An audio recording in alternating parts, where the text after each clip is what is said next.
Les amis, avant de vous faire écouter cette histoire que raconte Ngandou Nganjou sur sa carrière, il nous parle de ses salaires, de toutes ces scènes qu'il a eu à vivre lors de la carrière, les étapes, les clubs qu'il a eu à traverser. Bref, il nous raconte sa vie from scratch, du début jusqu'à aujourd'hui. Je vais d'abord vous parler de cette information venant de la CAF qui réinsère nos Lions dans la liste des équipes qualifiées pour la CAN féminine 2026. L'augmentation du nombre d'équipes dans la Coupe du Monde, je vais dire la Coupe d'Afrique des Nations féminines. Le comité exécutif de la CAF a donc approuvé cet élargissement de la Coupe d'Afrique des Nations féminines.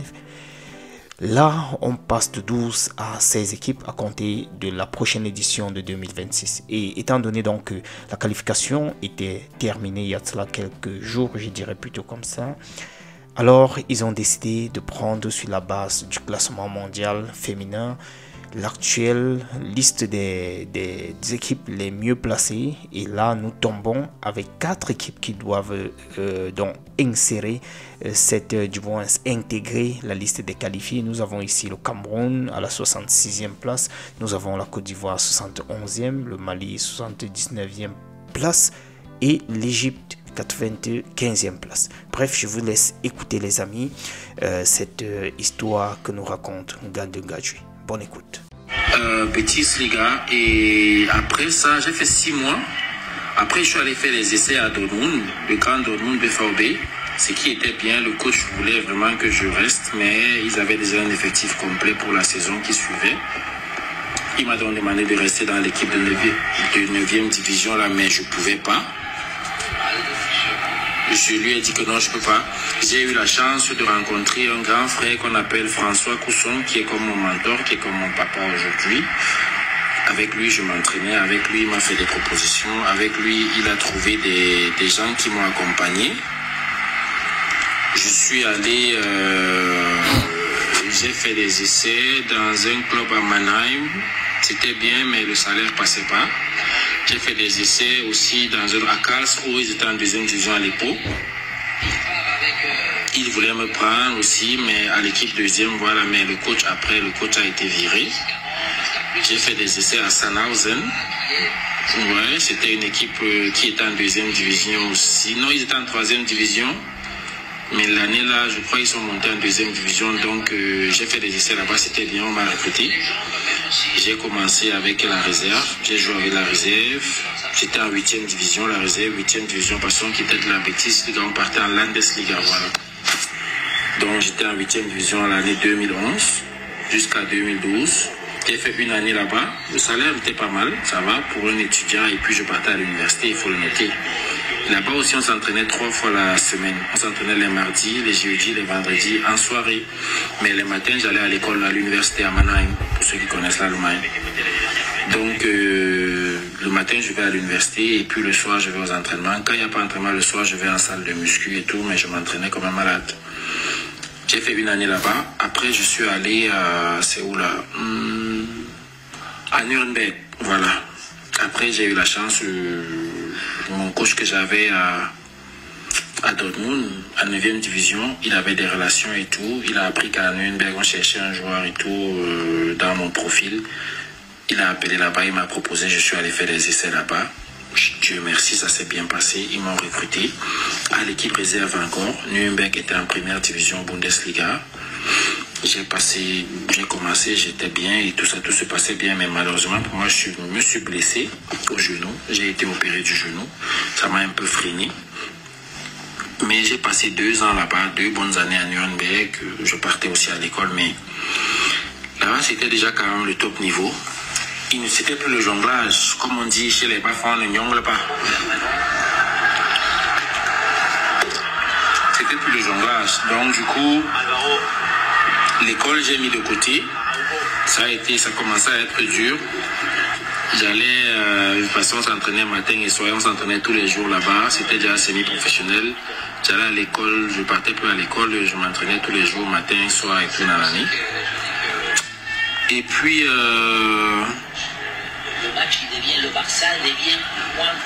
Et puis, je suis allé, j'ai fait 2 ans là-bas, mon contrat il est fini, ils n'ont pas prolongé, bien que j'étais le meilleur profil qu'ils avaient en défense, mais je crois que c'était un problème d'âge, j'avais 24 ans à l'époque. Ils ont voulu prolonger, ils ont préféré prolonger les jeunes qui étaient dans les 19 ans, parce que le football en Allemagne, c'est ça, et quand tu as déjà 23, 24 ans là, et que tu es encore dans les trucs des jeunes là, c'est compliqué d'atteindre le niveau professionnel. C'est pourquoi les Allemands, tu les vois, ils explosent tout. 19 ans, moi je suis arrivé en Europe, j'avais 20 ans. 19 ans, 20 ans et tout. Normalement, chez les Blancs, chez les Allemands surtout, tu dois toujours être... 19 ans, 20 ans, tu dois être professionnel, maxi 21 ans. Quand tu dépasses cet âge-là, c'est compliqué. Mais j'ai eu la chance, je suis allé en Roumanie. Je suis allé en Roumanie, c'est Nuremberg qui m'a aidé à changer mon visa étudiant. Parce qu'il avait dit qu'il voulait vraiment m'avoir et tout, donc ils m'ont aidé à changer mon visa étudiant. Je suis allé en Roumanie, j'ai passé les tests dans le club de Botoșani, c'était mon premier club professionnel. J'ai signé pour 3 ans là-bas avec un salaire de 2500 € par mois, ouais, 2500 €, ouais, ma première année. Dans mon contrat, il était question que mon salaire passe à 3000 € la deuxième année, puis 3500 € la troisième année. Mais le président, mon premier match professionnel, il faut le noter, mon premier match professionnel, j'ai joué devant presque 4000 personnes. C'était ma première fois, 4000, 5000 personnes à domicile. C'était le tout premier match du championnat. On a perdu 3-0 à domicile. J'ai causé un penalty. Et j'ai pris le carton rouge, mais j'ai été insulté. Les Roumains là, comment ils m'ont insulté? C'est pas possible sur les réseaux sociaux. Je comprenais pas roumain, mais je savais que c'était moi, c'est moi on m'insultait. C'était grave. Bon, après le coach qui m'a recruté, il avait confiance en moi, il savait de quoi est-ce que j'étais capable. C'était la peur, c'était la trouille. Merci. C'était la peur, c'était la trouille, mais voilà, je me suis relevé. Le prochain match, le match qui a suivi après ma suspension, le coach m'a fait confiance et j'ai joué. J'ai cartonné. Et puis, le président était tellement content de moi que à chaque fois qu'on jouait un bon match et puis qu'on gagnait et tout, chaque fois qu'on gagnait, il augmentait mon salaire. À chaque fois, quand je joue, parce que là-bas, j'étais une pépite. J'étais leur joueur préféré là-bas à Botoșani. C'était un petit village. Hein. Ils venaient de monter en première division, mais j'étais leur joueur préféré. Donc quand on gagnait comme ça, le président il vient dire que non, Mike, toi je vais augmenter. Donc du coup, à la fin de la première saison, là, je me suis retrouvé avec 5000 € de salaire au lieu de 2500 €. Ils ont augmenté mon contrat, c'était plutôt à 5000. À 5000 € là-bas, c'est beaucoup parce qu'il n'y a presque rien à faire là-bas. Le taxi, c'est 1 € pour aller n'importe où. La vie est tellement moins chère. La nourriture, on mangeait gratuit. Le club qui payait ma nourriture, c'est le club qui payait ma maison. La nourriture, j'avais la nourriture gratuite à l'hôtel. Le club payait ma maison. Donc, la vie, les primes de match, tu peux vivre de tes primes de match. C'était les primes de match, c'était quoi? 300 € la victoire, donc 100 € le point. Pour dire à quel point c'était... Ouais, donc j'ai fait 2 années là-bas, vraiment, je crois que c'était les meilleures années de ma vie quand même, mais dans le football. Bon, après, il y a aussi à Slavia. Quand je suis allé à Slavia, après ça, j'ai fait 2 années là-bas, puis le Slavia Prague est venu. Il y avait d'abord un club en Russie, là, je crois qu'il y a un club en Russie, là, c'était le Rubin Kazan, je ne sais pas trop, après, là, qui voulait me prendre, là, mais le Slavia Prague était plus, ils étaient plus chauds. Je suis allé au Slavia Prague, ils m'ont acheté pour 500 000. Ils m'ont acheté pour 500 000. Le Slavia, j'ai signé 3 ans à Slavia, où je touchais 5 000 en Roumanie. Au Slavia, on m'a donné combien? 10 000, on m'a donné 10 000 €. Au Slavia Prague, quand je suis allé au Slavia, on m'a donné 10 000 €. Bon, 10 000 € pour moi c'était beaucoup. Je sortais de l'Allemagne en tant qu'étudiant et tout ça, là, 10 000 € c'était beaucoup. Et après, tu vois les primes de match de 3 000 € la victoire. C'était 3 000. Je ne sais même plus combien c'était. C'était beaucoup. Donc, à Slavia, je pars et tout. Là, une anecdote. Ça, c'est une anecdote, ça. Quand je suis au Slavia Prague, un jour, on est au match comme ça. Mon premier match aussi là-bas ne s'est pas bien passé. On a joué contre une équipe de l'Estonie, le Vadia Tallinn, ouais. Les qualifications de la Champions League, non, de la Coupe de l'Europa League. Et quand on a perdu en Estonie, j'avais pas fait quand même un bon match, je l'avoue. Ouais, j'ai laissé l'école comme ça. J'avais pas fait un bon match, je l'avoue. Et le coach, le prochain match, il m'a mis au banc. Il m'a mis au banc et tout. J'ai fait le banc. Un jour, on est en stage, on est à l'hôtel. À la veille d'un match, on a la mise au vert.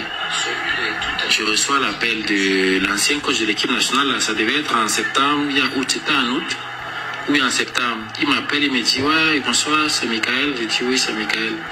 Il me dit, bah, moi, c'est Hugo Bros et tout. L'entraîneur de l'équipe nationale du Cameroun, je ne revenais pas. Je dis, what? Il me dit, ouais, est-ce que tu aimerais jouer pour le Cameroun et tout, et tout, et tout, et tout. J'ai vu tes vidéos. J'ai dit, non, mais c'est mon rêve, c'est un rêve et tout, de jouer pour mon pays, tout ça là, vraiment, c'est une aubaine. Je suis content que tu m'appelles, vous m'appelez, nanani, tout ça là. Il me dit, ok, bon, j'ai vu votre programme, je vais venir voir le match, tel match à domicile. J'ai dit, d'accord, il n'y a pas de souci. J'étais tellement content, j'étais avec mon coéquipier Simon Dely dans la chambre. Et comment j'ai sauté dans la chambre là, j'ai dit, l'équipe nationale m'appelle. Non, mais c'est le summum. Après, je pars voir mon coach en club. Je lui ai dit, coach, bon, je lui ai dit que moi, voilà, l'équipe nationale, le coach de l'équipe nationale m'a appelé. Il m'a dit qu'il va venir voir tel match et tout ça là, vraiment, coach. Je ne sais pas comment, mais il faut que je joue parce qu'il va venir voir. Et moi, je vais l'équipe nationale de mon pays. Tu connais, c'est un rêve pour un joueur. Pour tout joueur, il aimerait jouer à l'équipe nationale de son pays. Il m'a dit, ok, il n'y a pas de problème, t'inquiète, non, ça va, tu vas jouer et tout, et tout, et tout, et tout.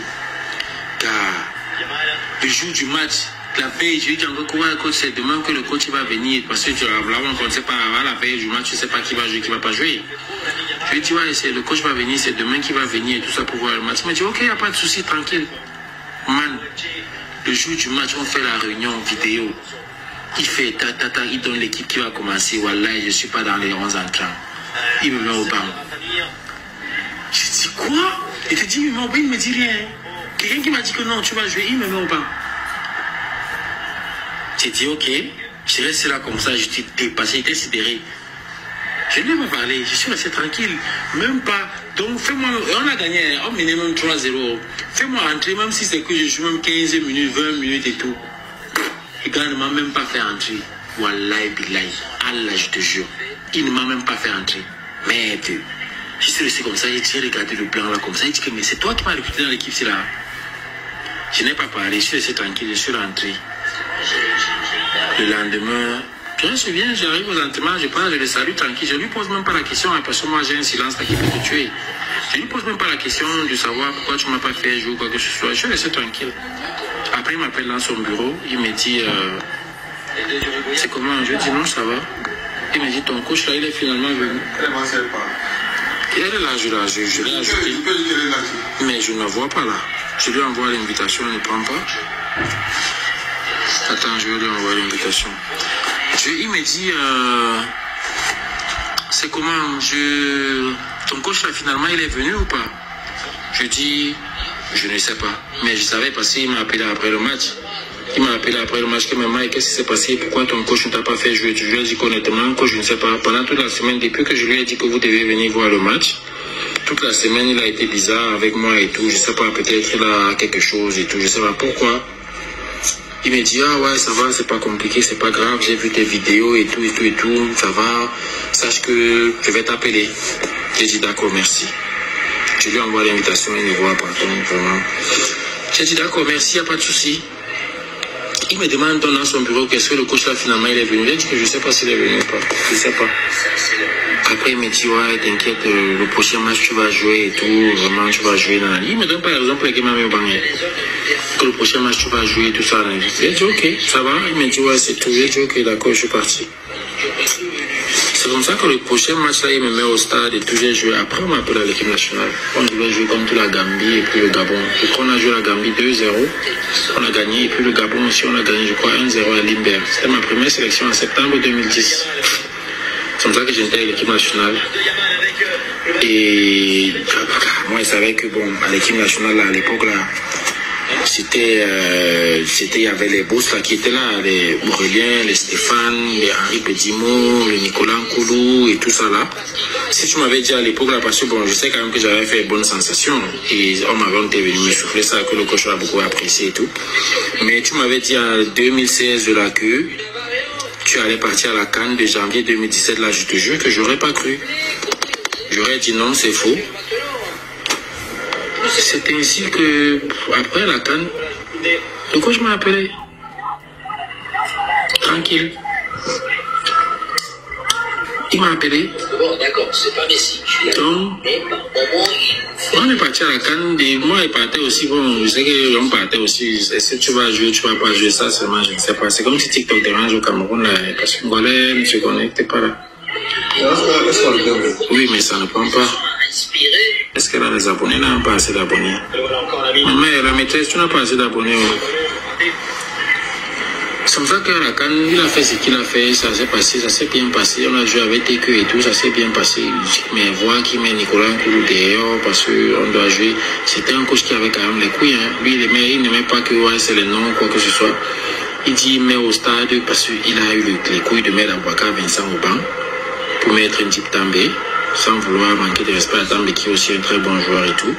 Mais c'est Vincent. Vincent, c'était Vincent. Nico, c'était Nico.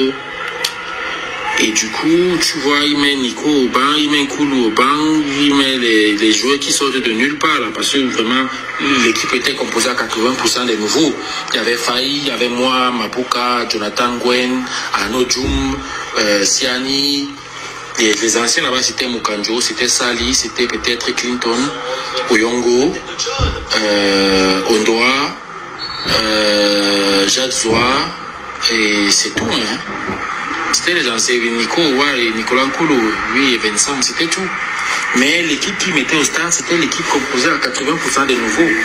Faï, moi, Teke, Arnaud Djoum, Clinton, Toko. Mais bon, on a quand même fait le travail. Quand je rentre maintenant à Slavia, quand on a gagné la CAN, là, c'est là ils m'ont offert la voiture, ils m'ont offert une Mercedes. Après, directement, ils ont changé mon contrat. On m'a offert un nouveau contrat, là, ils ont renouvelé mon contrat directement. Directement, parce que le statut avait changé. Je suis passé de joueur lambda à champion d'Afrique, là, donc on m'a offert un nouveau contrat, là, salaire 50 000 € chaque mois. Je dis, hey, maman, c'est là où l'argent a commencé à entrer. 50 000 € chaque mois. J'ai dit, ma vie était où? Ma vie est où? Je sors de Marois, loin au fin fond de Marois, là-bas, on me donne 50 000 € par mois. Et je dis, Seigneur Jésus-Christ, ma vie est où? Après, si en 50 000 €, ils m'avaient donné même une prime. J'avais pris une prime ils m'ont donné une prime à la signature, en main comme ça, de presque 300 000 €. J'ai dit, Seigneur, seul ton nom soit magnifié, que ton nom soit glorifié. Amen. Donc, c'est comme ça. C'est où j'ai commencé à... C'est là? C'est là?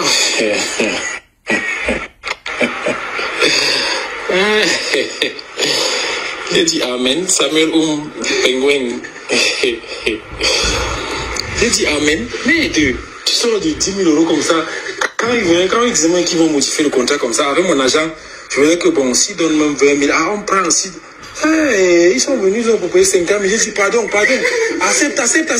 Mais je n'ai même plus à négocier. Accepte seulement. Accepte. J'ai seulement dit que prends, ne négocie pas. Tu peux chercher à négocier là-bas, là, ils changent encore ça. Mais c'est pas parce qu'on te donne 50 000 € pas que moi, quand on va te demander l'argent, tu vas donner. À 50 000 € tu as tes projets, tu as des trucs à faire. Et l'argent, je vais vous dire, l'argent n'est même pas bien. Moi, l'argent n'est même pas bien quand on garde la banque, justement pour les trucs comme ça. C'est pas que tu ne veux pas aider. On veut bien aider. Mais quand tu amasses assez d'argent dans ton compte bancaire, tu vas finir par distribuer tout cela aux gens. Parce que à chaque fois qu'on va t'appeler que ouais, j'ai un souci, aide-moi et tout, tu auras ce remords-là que ouais, si tu n'aides pas, tu as, mais tu ne veux pas aider. Si tu n'aides pas, ça va faire genre, tu vas te sentir mal. C'est pourquoi il dit que c'est pas bien de garder l'argent dans le compte. Il faut faire tourner ton argent, c'est mieux. Parce que vraiment, l'Africain n'a pas... On dit l'Africain se souvient de toi que le jour il a des problèmes. Tu vas aider un Africain aujourd'hui, la prochaine fois qu'il aura des problèmes, c'est là il va se souvenir que tu existes. Et ça, pour ça seulement, je suis désolé, ce n'est pas que c'est pas propre au Cameroun, c'est propre à l'Afrique en général. Et étant donné qu'on sait que vraiment, quelque part, les Blancs ont quand même compris ça. D'ailleurs, les Blancs, mes coéquipiers Blancs, eux, ils savent que leur argent, c'est pour eux. Hein. Il n'y a pas que papa, maman, les frères, là. Non. Leur argent, c'est pour eux. Il n'y a pas que papa, maman. Parfois, c'est dans les grands-pères qui leur donnent encore de l'argent sur ce qu'ils ont là. Donc, du coup, parfois, c'est pas bien d'amasser, de garder l'argent en banque là, parce que vraiment, quand tu vas garder l'argent, tu vas amasser l'argent en banque, on va t'appeler au village, ou bien pas au village, disons même que des amis, tu vas voir quelqu'un avec qui tu vas pas causer, ça fait peut-être 2 ans, il va venir t'écrire que ouais, j'ai un problème là, s'il te plaît, aide-moi. Bon, toi, étant pour quelqu'un qui est quand même consciencieux, étant dans les soucis, étant en disant que ouais, bon, je vais aider un ami, tu n'aides pas, tu vas te sentir mal, tu n'aides pas, tu seras genre. Tu vas dire que ok, je prends, demain une autre personne va t'appeler, oh ma femme a accouché, ma femme est enceinte, comme si quand il partait pigner sa femme, tu étais avec lui. Ma femme est enceinte et tout, aide-moi, tu vas prendre, tu vas aider. Demain ça sera, ouais, je suis malade, oh aide-moi, vraiment c'est chaud au pays, je n'arrive pas à manger, tu vas donner. Oh, je veux si, tu vas prendre, tu vas donner. Finalement, tu vas te retrouver en train de donner. Et quand demain le football va finir, c'est toi qui seras, je sais pas, je veux pas dire tu seras miséreux parce que c'est compliqué, c'est trop fort. On va t'insulter. C'est pourquoi, moi j'ai pas pour habitude de garder l'argent en banque. Ça, je ne sais pas pourquoi je parle de ça ici, mais il n'est pas bien de garder l'argent en banque quand même. Il faut faire tourner ça. Pas parce que tu ne veux pas aider, hein, parce que l'argent n'est pas fait pour te garder en banque, parce que l'argent doit tourner. C'est tout.